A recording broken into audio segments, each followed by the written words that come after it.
It's v.h.s.x. What do you mean? Alright everybody, welcome back. We got this video suggested from Tom actually. It's a screenshot of a tweet where the original says, I don't remember the last time I saw a take as insane as, quote, killers should be allowed to DC if survivors power up the exit gates.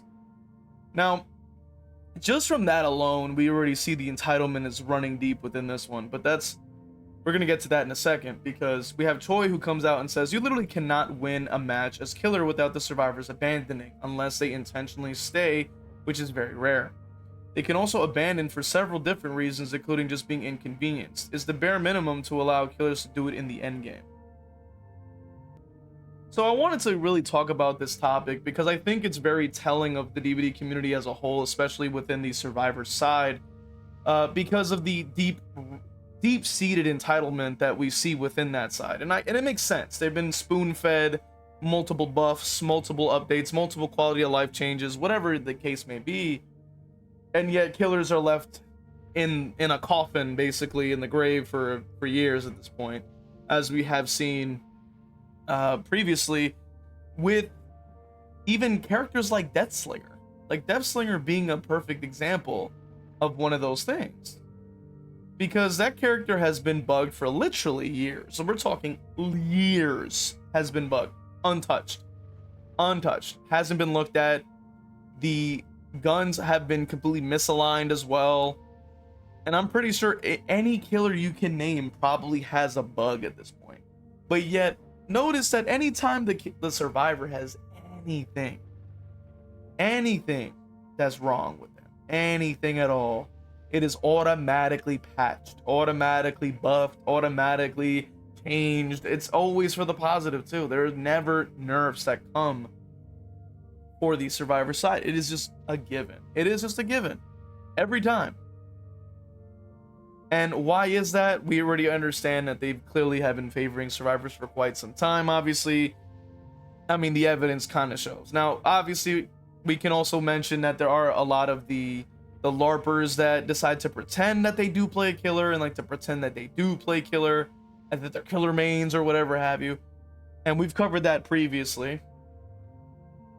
And the fact of the matter is that these people don't actually play killer. They don't actually understand what the heck anybody's talking about. These are the same people that claim that we don't know, and I quote, we don't know that the event was survivor-sided. That makes literally no sense. But, you know, these people are devoid of all logic. These people are devoid of anything that is anything that has to do with reality at this point. They live in a world of delusion. We already understand that. But even furthermore, it's bleeding into even something like the endgame, because if we consider the fact that these players are able to quite literally, at any point they feel like, when everyone's down, they can just DC. They don't even have to deal with the bleed out timer. They don't have to wait to get hooked. They can quite literally just abandon at any point they would like. And I've even been able to use it too when I have loaded up Survivor for some challenges for you guys on stream, right? And you guys know I don't play Survivor because it's very boring. But the times that I have, I go, yeah, this is pretty easy. It's pretty easy to do.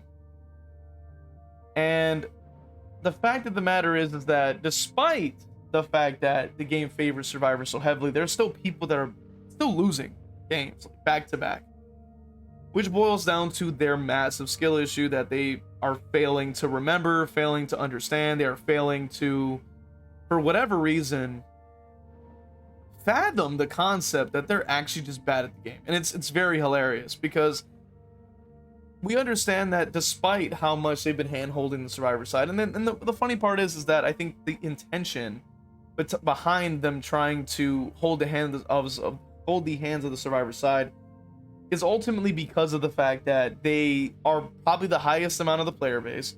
The devs most likely only play that side as well. They favor that side just by proxy because that's all they play. And then of course we can also take into account that they are the majority of the player base, and they understand that they can milk the most money out of those players. So if they can try to make it easier for them to stay in matches, easier for them to keep up the playtime, easier for them to do whatever the case may be, they can make the most money off of that, because unfortunately killers are just the minority when it comes down to the player base. Unfortunately, there's just 4-1 every time.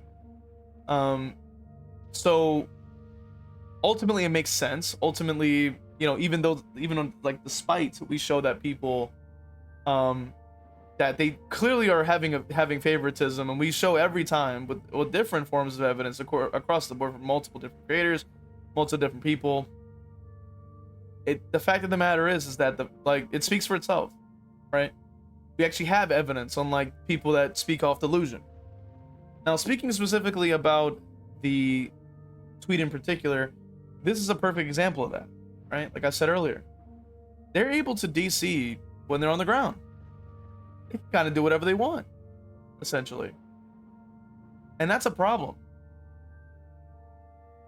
And I really don't understand it. I really don't get it. I really don't understand it as to why we've never gotten any quality of life change on the killer side, despite the fact that we can see plenty of that on the survivor side. It's really interesting because notice that despite us getting this sort of gen kick limit, which I'm going to use this as an example because the reason that it was even implemented was because, oh, but the knight and the skull merchant can have like this 3-gen scenario and hold the game hostage and all of this type of stuff. But it's like, when you really think about it, those characters have already been reworked and nerfed into the ground. So there really is no reason as to why it continues to stay the way that it does.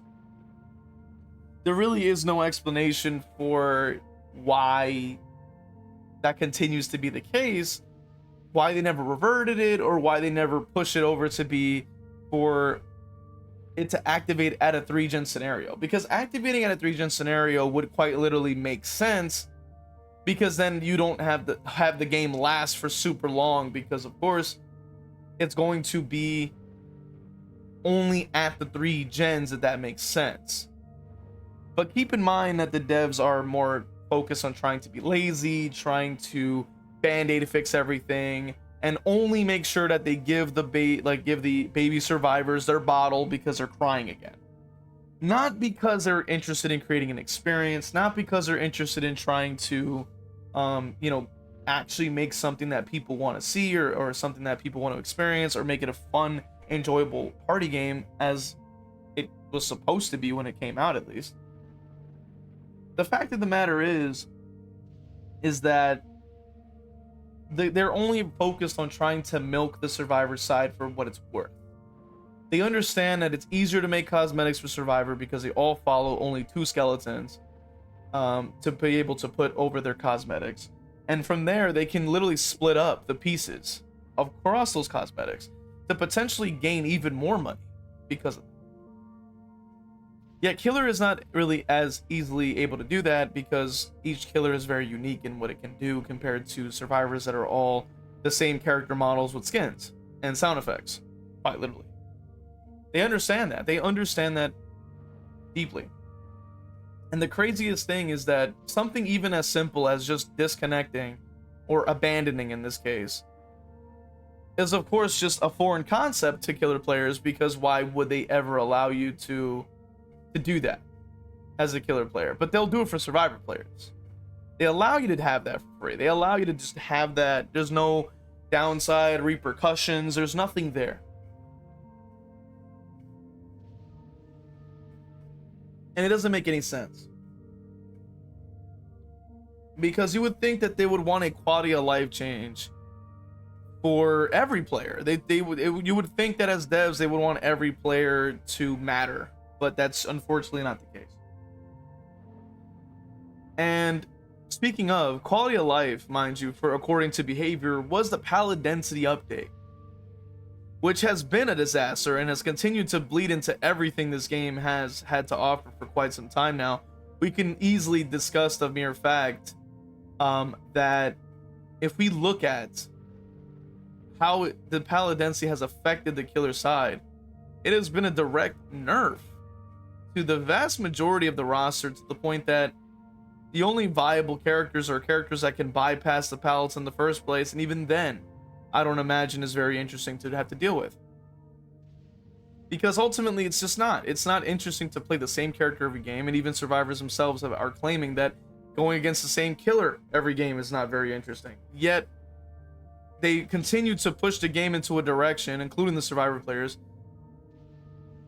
They push the game into a direction where they essentially want the game to be blight only, nurse only, Kaneki only, like anything high mobility and stuff like that only, and yet continue to complain that it's doing that. And it's like, it just doesn't make any sense. And I use this example of like what Choy is talking about to further, you know, push along that idea. Like, they don't really care about the killer players and at all, pretty much. We can understand now, we can see that with our own two eyes. We can see that with every change that they're implementing. It is ultimately going to be that the killers are going to be left behind, ignored, and they don't care about them. They clearly are not making as much money as the survivors would. And that's the problem. That is the problem. Unfortunately, you're a sort of a second class citizen in that sense, because of the fact that you're just deciding to play the other side that has the more interesting things to do, that has the more interesting interactions, that has the more depth to it. It is what it is. And it's really a shame that the game is so outdated that they can't even give the killers an abandon feature. Because for some reason I guess they want the survivors to be able to just like teabag the killers all the time, I guess. I mean, what other assumption do we have? Because if the gates are already open, why are we not allowing for them to just abandon as well? Why is the killer forced to wait out the endgame collapse? The survivors have full control over that. They can sit there and wait out the collapse as much as they like, and the killer can't do anything besides, oh, just hit them outside, hit them at the gate. Nobody wants to do that.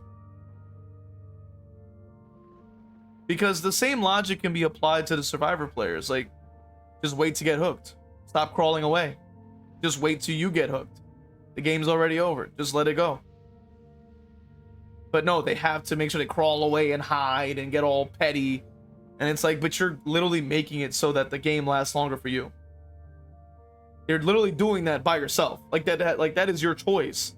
To sit there and crawl away.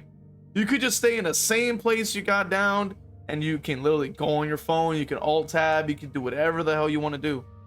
You literally have multiple options. But because the killer's experience doesn't matter, the killer is the only one that has to do that. And slows the game down, slows down all the momentum, takes the wind out of your sails, which you already aren't feeling very peachy, considering the fact that you're already getting steamrolled by 9 times out of 10 people that didn't deserve the win anyway. 9 times out of 10, you're pretty much going to be losing to people that are completely moronic. Like, they don't know how to play the game, they don't know anything about the game. Very dumb. But because of the hand-holding, because of the survivor buffs and all this kinds of nonsense, are going to be able to gain free advantages alongside with everything else. So, I mean, we've listed it time and time again. So at this point, come on. It just goes without saying. So I'm really curious to hear what you guys think of the topic at hand today, because I think it's definitely worth talking about. I think that this is just another example of the double standard that the game has for killer players, and that the game has for just all of us, basically. Like, even if you were, say, like a veteran player that is interested in the challenge of the game on Survivor, you're still also considered an outcast, or like, yeah, you don't matter with the game, because they're only interested in the casual survivors that haven't bought that many things and haven't bought that many cosmetics, and they're only interested in losing their minds about the player count and asking for, or begging, I should say, for the Labor of Love award on Steam. That's what they'll do. Like, they'll do plenty of that when they don't even optimize their game. It took them 10 years to make the slop that they've just created and continue to create for as long as they have. It's kind of sad. It really is. You would think that there would be more, just more, but there isn't, and it's just kind of sad. So that's really just the rant, I guess you could say, for today. I want to hear what you guys think, of course, on the topic at hand today. Do you agree or disagree? And if you're really just done with DBD and its slop, you can check out my other channels, my video essay channel and my Marvel Rivals channel if you're interested in those things. We have it linked in the description, also at the end screen of this video. Go ahead and give those a watch, give those a sub as well, because I'm really trying to get some of those video essays out, and hopefully you guys will like those. So consider becoming a member if you'd like, if you want to support, help power the channel, you know. And I will see you guys in the next one. All right, let's go ahead and read off these wonderful members. We got Patreon Crow Vader, all my YouTube members: Brando, Evil Blade, Cap Courteous, WTF You're Not J-Lo, Evil Peach, Cargan Falcon, Dole Whip, Noxus, Zero Mocker, Jack, Christian, and Crow Vader. Really appreciate you guys supporting, man. And if you also subbed on Twitch, just know that you got love coming your way too. Appreciate you guys, man.